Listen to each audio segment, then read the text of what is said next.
चित्तौड़गढ़ राज्य में जगत अपनी पत्नी उर्मिला के साथ रहता था। वहाँ पर एक राजा राज्य करता था। राजा बहुत ही क्रूर था, जिस वजह से प्रजा राजा से काफी ज्यादा डरती थी। एक सुबह जगत अपनी फसल को देखने के लिए खेतों पर आया तो उसने देखा कि उसके खेतों में हरिया के जानवर घुस गए हैं और उन्होंने फसल को बर्बाद कर दिया, जिसे देखकर वो बहुत ज्यादा दुखी हुआ और बोला, अरे मेरी तो सारी फसल इन जानवरों ने बेकार कर दी, मैं इन्हें छोड़ूंगा नहीं। ये कहकर जगत उन जानवरों को भगाने लगा, लेकिन तभी वहाँ पर हरिया आया और बोला, अरे ये तुम क्या कर रहे हो? मेरे जानवरों को क्यों मार रहे हो? क्योंकि उन्होंने मेरी फसल को बेकार कर दिया, इस वजह से। नहीं नहीं, तुम झूठ बोल रहे हो। तुम्हारी फसल जंगली जानवरों ने बेकार की है, ना कि मेरे जानवरों ने। नहीं नहीं, मैंने अपनी आंखों से देखा है, तुम्हारे ही जानवरों ने मेरी फसल को बर्बाद किया है। क्या तुम्हारे पास कोई सबूत है, जो मेरे ऊपर झूठा इल्जाम लगा रहे हो? ये सुनकर जगत काफी ज्यादा परेशान हो गया। वहीं उन लोगों की बहसबाजी सुनकर गांव के लोग भी इकट्ठा हो गए। अरे क्या हुआ भैया, तुम लोग इस तरह से लड़ क्यों रहे हो? अरे देखो ना भैया, हरिया के जानवरों ने मेरी फसल खराब कर दी। अरे नहीं नहीं भैया, ये झूठ बोल रहा है, ये मेरे जानवरों को मार रहा था। अरे इसीलिए तो मार रहा था, क्योंकि इसके जानवर मेरे खेतों में घुस आए थे। उन दोनों की बात सुनकर गांव वाले भी हैरान हुए, जिस पर राजू ने कहा, ऐसा करो ना, राजा के पास चले जाओ, वो कोई ना कोई उपाय बता देंगे। अरे नहीं नहीं, मैं राजा के पास नहीं जाऊंगा, क्योंकि राजा बहुत ज्यादा क्रूर है। अरे तो क्या हो गया, मुझे न्याय चाहिए, मैं तो राजा के पास जाऊंगा। एक बार फिर से सोच लो भैया, क्योंकि हरिया बिल्कुल ठीक कह रहा है। पर जगत अपनी बात पर अड़िग रहा। काफी देर बहस के बाद राजू ने दोनों को समझाकर घर भेज दिया। उसके बाद जगत घर आ गया। उसे परेशान देखकर उसकी पत्नी उर्मिला ने उससे कहा, क्या हुआ, आप इतने परेशान क्यों लग रहे हैं? अरे क्या बताऊं, हरिया के जानवरों ने हमारी सारी फसल खराब कर दी है। तो आपने कुछ कहा क्यों नहीं? क्या कहता, मैंने कहा तो कह रहा है कि मेरे जानवरों ने नहीं किया है। अब तुम ही बताओ। तो आप महाराज के पास चले जाते। हाँ हाँ मैंने कहा, पर हरिया ने जाने से मना कर दिया, क्योंकि वो कह रहा था कि वो बहुत ही क्रूर राजा है। अरे तो क्या हो गया, वो हमारे राजा हैं, हमें न्याय तो दे ही सकते हैं ना। हाँ तुम बिल्कुल ठीक कर रही हो, मैं कल सुबह ही राजा के पास जाऊंगा। अगली सुबह जगत उठा और वो राजा के पास चला गया। राजा के पास आने पर उसने सारी बात राजा को बताई, जिसे सुनकर राजा ने कहा, अगर ऐसी बात है तो हरिया को भी बुलाया जाए, तभी मैं न्याय करूंगा। राजा की बात सुनकर हरिया को वहाँ पर बुलाया गया, जिस पर हरिया ने राजा से कहा, महाराज ये झूठ बोल रहा है, मेरे जानवरों ने कुछ नहीं किया। नहीं नहीं महाराज, ये झूठ बोल रहा है, इसी के जानवर मेरे खेतों में घुसे थे, मैंने खुद उन्हें भगाया था। अरे महाराज, वो बस गलती से चले गए थे, ना कि उन्होंने इसकी फसल खराब की है। अरे इसकी फसल तो जंगली जानवर खराब कर गए। नहीं नहीं महाराज, ये झूठ बोल रहा है, आप मुझे न्याय दीजिए, मुझे न्याय चाहिए। उन दोनों की बात सुनकर राजा भी काफी ज्यादा हैरान हुआ और बोला, तुम दोनों शांत हो जाओ और मुझे सोचने दो, फिर मैं बताता हूँ। इसके बाद राजा सोच में पड़ गया और बोला, हरिया सही कह रहा है, उसके जानवर गलती से तुम्हारे खेतों में घुस गए होंगे, ना कि उन्होंने फसल खराब की होगी। आखिर हरिया की तुमसे कोई दुश्मनी तो है नहीं। नहीं महाराज, कोई दुश्मनी नहीं है, और मैं कब कह रहा हूँ कि ये सब दुश्मनी में हुआ है। तो फिर तुम आखिर इतना परेशान क्यों हो? शायद गलती से हो गया होगा, पर मुझे न्याय चाहिए महाराज, क्योंकि हरिया मना कर रहा है कि उसके जानवर नहीं थे। अरे जब वो मना कर रहा है तो नहीं होंगे उसके जानवर। ये सुनकर जगत काफी ज्यादा दुखी हुआ और बोला, ये आप क्या कह रहे हैं महाराज? आप मुझे न्याय देने की जगह पर उल्टा हरिया का पक्ष ले रहे हैं। आपको पता भी है एक किसान कितनी मेहनत करके फसल करता है। मुझे क्या पता है और क्या नहीं पता है, और वैसे भी मुझे इन फालतू बातों से कोई लेना देना नहीं। अगर तुम यहाँ से जाओगे नहीं तो तुम्हें सजा दी जाएगी, क्योंकि तुम मेरे खिलाफ जा रहे हो। आप चाहे मेरे साथ कुछ भी कर लीजिए, पर मैं अपनी बात पर अड़ा रहूंगा। मेरी फसल हरिया के जानवरों ने ही खराब की है। मैं एक किसान हूँ, मुझे पता है फसल करने में कितनी सारी परेशानियों का सामना करना पड़ता है, जबकि हरिया के पास तो कोई खेत भी नहीं है। तो उससे क्या हो गया महाराज, मेरे पास खेत नहीं है, पर मैं अपने जानवरों को पालता तो हूँ। तो तुम लोग क्या कहना चाहते हो कि मुझे कुछ नहीं आता? क्या मुझसे तुम लोगों की परेशानी समझी नहीं जा रही? हाँ, यही कहना चाह रहे हैं, क्योंकि आपको हमारी परेशानी दिखाई नहीं दे रही, और खास तौर पर मेरी तो बिल्कुल भी नहीं। अगर आपको दिखाई देती तो आप न्याय जरूर करते। ये सुनकर राजा काफी ज्यादा हैरान हुआ और बोला, अगर ऐसी बात है तो ठीक है, आज मैं एक फैसला लेता हूँ। मैं 1 हफ्ते तक किसान बनकर रहूंगा और जगत मेरी जगह पर राजा बनकर रहेगा। अगर जगत ने राज्य को अच्छी तरह से चलाया तो वही आगे का राजा बना रहेगा, और अगर जगत से कोई भी गलती हुई तो उसे मृत्यु दंड दिया जाएगा। क्या तुम्हें मंजूर है? ये सुनकर जगत काफी हैरान हुआ और सोच में पड़ गया, जिस पर राजा ने कहा, क्या हुआ? अब क्या सोच रहे हो? तुम क्या सोचते हो राज्य चलाने में मुझे मेहनत नहीं करनी पड़ती? शारीरिक नहीं पर मानसिक मेहनत मुझे भी बहुत करनी पड़ती है। अगर ऐसी बात है महाराज तो ठीक है, मैं राजा बनने के लिए तैयार हूँ। ये सुनकर हरिया भी काफी ज्यादा हैरान हो जाता है और राजा से कहता है, ये आप क्या कर रहे हैं महाराज? ये तो आपसे न्याय मांगने आया था, पर आपने तो इसे राजा बना दिया। तुम शांत रहो, ये तुम्हारा मामला नहीं रहा, अब ये हमारे और इसके बीच का मामला है। आज से मैं एक किसान और ये एक राजा है। 1 हफ्ते के लिए मैं ये ऐलान करता हूँ। ये सुनकर हरिया काफी परेशान हो गया और वो वहाँ से चला आया। वहीं राजा ने भी अपने भेष को बदलकर एक किसान का भेष ले लिया और कहा, आज से तुम राजा और मैं एक किसान। मैं तुम्हारे घर जा रहा हूँ। ठीक है महाराज, जैसा आपको सही लगे, क्योंकि मुझे कोई आपत्ति नहीं है। कहीं ऐसा ना हो बाद में आपको पछताना पड़े। मुझे क्यों पछताना पड़ेगा? पछताना तो तुम्हें पड़ेगा राजा बनकर। इसके बाद राजा जगत के घर पर जाता है। जब उर्मिला राजा को देखती है तो हैरान हो जाती है और कहती है, आप यहाँ पर? आप यहाँ क्या कर रहे हैं? और मेरे पति कहाँ हैं महाराज? तुम्हारे पति महल में राजा बनकर और मैं उसकी जगह पर किसान बनकर आया हूँ। क्या? मैं कुछ समझी नहीं। आखिर ये सब क्या चक्कर है?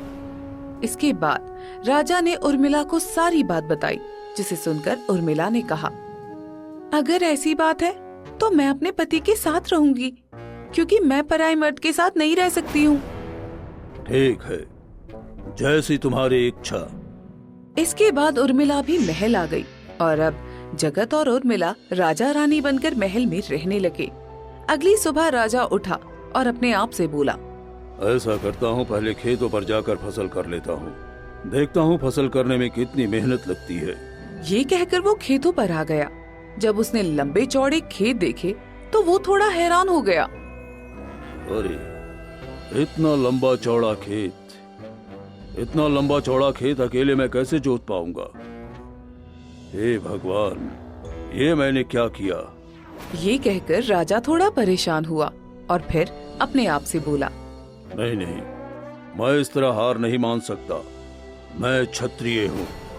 मैंने जो संकल्प लिया है उसे पूरा करके ही रहूंगा। मुझे लोगों को दिखाना पड़ेगा कि मैं हार नहीं मान सकता। ये कहकर राजा अकेले ही पूरा खेत जोतने लगा। अभी उसने थोड़ा सा ही खेत जोता था, पर बुरी तरह थक गया था और एक किनारे आकर बैठ गया। हाय राम, मेरी तो सांसें फूल गई। मुझसे तो ये खेत नहीं जोता जाएगा। मैं तो इसे पूरे साल में भी जोत नहीं पाऊंगा। मुझे नहीं पता कि खेत जोतने में इतनी मेहनत लगती है। राजा काफी ज्यादा परेशान हो गया। वहीं गांव वाले उसे परेशान होता देख काफी ज्यादा हैरान थे और आपस में बातें कर रहे थे। अरे पता नहीं इस राजा को क्या हो गया, जो इसने जगत को राजा बनाकर खुद किसान बन गया। अरे यही तो मुझे भी समझ में नहीं आ रहा भैया। ये तो बहुत ज्यादा क्रूर था। अचानक ये बदल कैसे गया? पता नहीं भैया क्या चक्कर है, पर कुछ भी कहो, जगत की किस्मत चमक गई। हाँ भैया, उसके तो भाग ही खुल गए। अब वो 1 हफ्ते के लिए आराम से मजे करेगा और ये यहाँ पर राजा उसकी जगह पर मेहनत मजदूरी। हाँ सही कहा, ये सब मेरी वजह से हुआ है। ना ही मैं जगत को गुस्सा दिलाता और ना ही वो राजा के पास जाता। हाँ, ये तुमने सही कहा। इसमें तो तुम्हारा पूरा सहयोग है। जगत को तो तुम्हारा शुक्रिया अदा करना चाहिए। हाँ। ये कहकर गांव वाले बातचीत करने लगे। दूसरी तरफ महल में जगत अपनी पत्नी उर्मिला के साथ काफी ज्यादा सुखी था। मुझे तो यकीन ही नहीं हो रहा है कि मैं राजा बन गया हूँ। आप बिल्कुल ठीक कह रहे हैं। मैं भी बहुत ज्यादा हैरान हूँ, पर आखिर ये सब हुआ कैसे? लगता है राजा के बुरे दिन शुरू हो गए हैं। इसी वजह से उसने ये सब किया है। पर हमें क्या करना है? हम लोग तो यहाँ पर 1 हफ्ते तक आराम से रहेंगे। पर अजी, अगर आपने राज्य को नहीं संभाला तो फिर राजा आपको मृत्यु दंड देंगे। अरे तुम चिंता क्यों कर रही हो? राजा खुद हमारे खेतों को नहीं संभाल पाएगा। अरे तुम्हें पता भी है फसल करने में कितनी मेहनत लगती है। हाँ, ये तो आपने बिल्कुल ठीक कहा। ये कहकर वो लोग आराम से महल में रहने लगे। अब जो कोई भी जगत के पास समस्या लेकर जाता था, जगत उसकी समस्या तुरंत हल कर देता था, जिससे गांव वाले भी काफी ज्यादा खुश थे। अरे कुछ भी कहो, जब से जगत राजा बन गया है तब से हमारे राज्य में बहुत ही खुशहाली है। उसने तो कर भी माफ कर दिया है भाई। हाँ हाँ, ये तो तुमने सही कहा। अगर ये राजा होता तो कभी भी कर माफ नहीं करता। हमें तो जगत का सहयोग करना चाहिए। पर अगर हम जगत का सहयोग करेंगे तो कहीं ऐसा ना हो कि आगे चलकर राजा हमें मृत्यु दंड दे दे। अरे भला राजा मृत्यु दंड क्यों देंगे? वैसे भी राजा ने खुद ही घोषणा की है कि अगर जगत ने राज्य संभाल लिया तो वो हमेशा के लिए राजा बना रहेगा। वही जब राजा ने ये सब सुना तो वो काफी ज्यादा परेशान हुआ और बोला, हे भगवान, ये मैंने क्या किया? मैंने तो अपने ही पैरों पर कुल्हाड़ी मार ली। नहीं नहीं, अब मैं क्या करूं? मुझे कुछ न कुछ तो करना ही पड़ेगा। राजा काफी ज्यादा परेशान था। उसने जैसे तैसे करके पूरे खेत को जोता और कहा, अब जल्दी से खेतों में फसल लगा लेता हूँ। मुझे नहीं पता था कि किसानों की जिंदगी इतनी कठिन होती है। हे भगवान। तभी वहाँ पर हरिया के जानवर आ गए और खेतों को बर्बाद करने लगे, जिसे देखकर राजा को बहुत गुस्सा आया और वो जोर जोर से चिल्लाने लगा, ये जानवर किसके हैं? किसी के भी हों, यहाँ से ले जाओ, वरना मुझसे बुरा कोई नहीं होगा। तभी वहाँ पर हरिया भाग कर आया। हरिया को देखकर राजा हैरान हुआ और बोला, अच्छा, तो इसका मतलब ये जानवर तुम्हारे ही हैं? हाँ हाँ, ये जानवर मेरे ही हैं। गलती से आपके खेत में आ गए। ये सुनकर राजा को बहुत गुस्सा आया और उसने कहा, गलती से नहीं, ये तुम्हारी लापरवाही है। तुम्हें अपने जानवरों को बांध कर रखना चाहिए। मुझे माफ कर दीजिए, आगे से आपके खेत में जानवर नहीं आएंगे। ये कहकर हरिया अपने जानवरों को वहाँ से लेकर चला गया, जिस पर राजा ने अपने आप से कहा, हे भगवान, ये मैंने क्या किया? मुझे उस दिन जगत का साथ देना चाहिए था, तो कम से कम आज मुझे ये दिन तो नहीं देखने पड़ते। पर पता नहीं मेरे दिमाग में क्या आया जो मैंने उसे राजा बना दिया। ये कहकर राजा फिर से खेतों में काम करने लगा। वहीं दूसरी तरफ मंत्री महल में आया, क्योंकि मंत्री किसी काम से बाहर गया था। जब उसने जगत को राजा के रूप में देखा तो वो हैरान हुआ और बोला, तुम कौन हो और महाराज कहाँ है? मैं ही तुम्हारा नया राजा हूँ। ये तुम क्या कह रहे हो? तुम्हारा दिमाग तो सही है ना? हाँ, मेरा दिमाग बिल्कुल ठीक है। इसके बाद जगत ने मंत्री को सारी बात बताई, जिसे सुनकर मंत्री हैरान हुआ और बोला, पर भला ऐसा कैसे हो सकता है? राजा इतनी बड़ी मूर्खता कैसे कर सकते हैं? ये तो मुझे नहीं पता, पर उन्होंने जो घोषणा की है मैं तुम्हें वही बता रहा हूँ। अब 1 हफ्ते तक मैं राजा हूँ और अभी तक 1 हफ्ता पूरे होने में 5 दिन हैं। ये सुनकर मंत्री भी थोड़ा हैरान हुआ, पर उसे भी खुशी हुई और उसने कहा, चलो अच्छी बात है, जब तक आप राजा हैं तब तक आराम से भी रह लूंगा, वरना वो राजा तो हमेशा हुक्म चलाते रहते थे। ये सुनकर जगत भी थोड़ा हैरान हुआ और उसने अपने आप से कहा, इसका मतलब सारे लोग ही राजा से परेशान थे। चलो अच्छा हुआ मैं राजा बन गया। दूसरी तरफ राजा काफी ज्यादा परेशान खेतों में बैठा हुआ था, क्योंकि 2 दिन में ही राजा बुरी तरह से हार चुका था और अपने आप से कहने लगा, मुझे जगत से जाकर बात करनी चाहिए। नहीं नहीं, अगर मैं गया तो लोग मेरी हंसी उड़ाएंगे। मैंने अपनी मूर्खता की वजह से ये सब कुछ खो दिया है।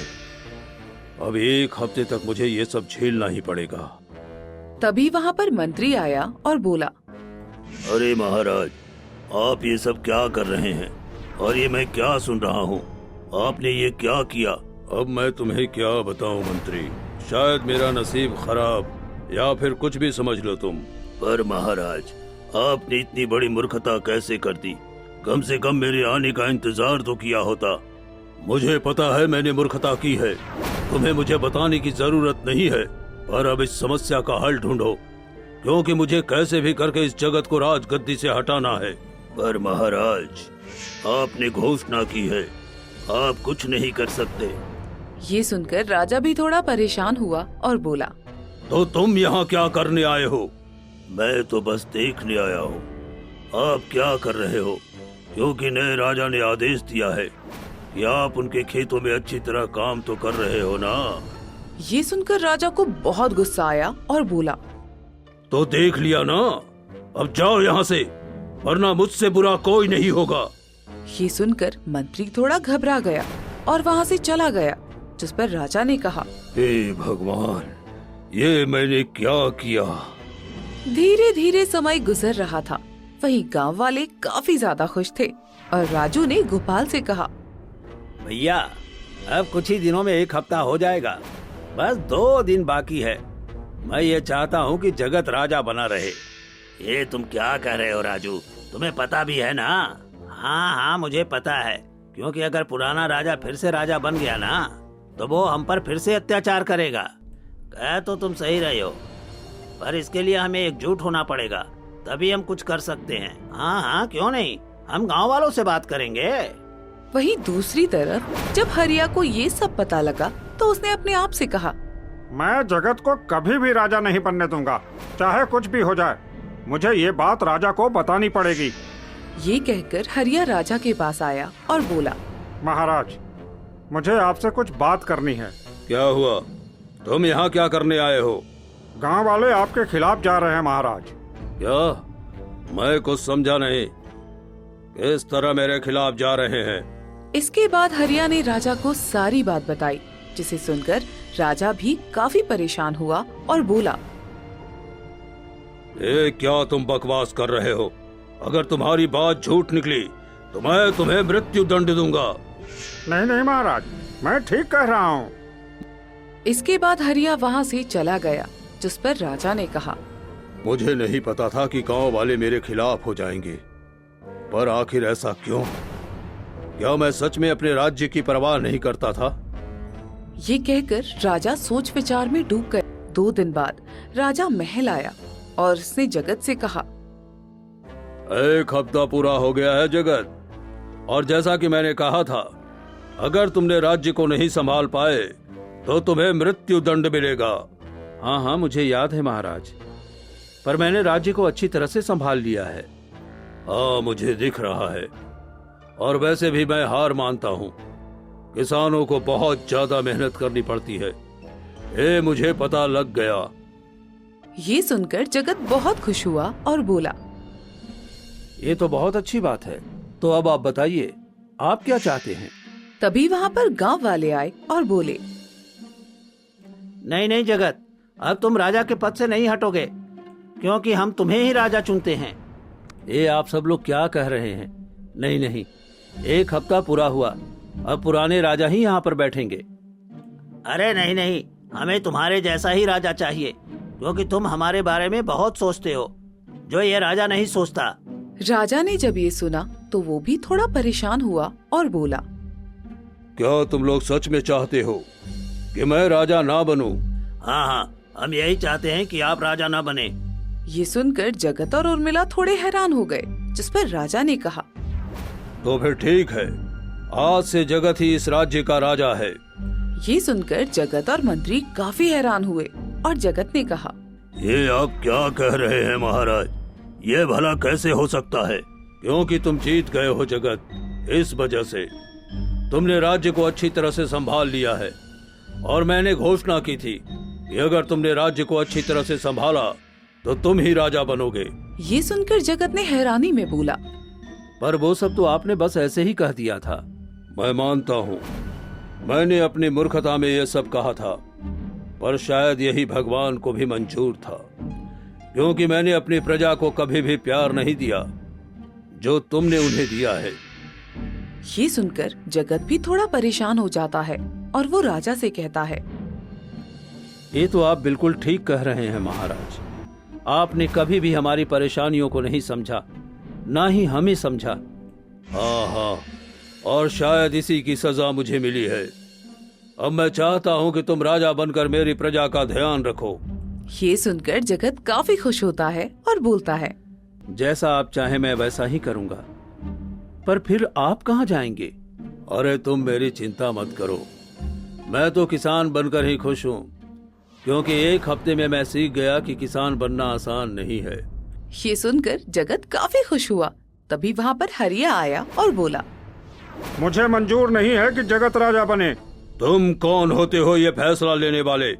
और वैसे भी जगत, तुम इसे कारागार में डालो, क्योंकि ये अपने जानवरों को बांध कर नहीं रखता। इसकी वजह से मेरे भी खेत खराब हो गए।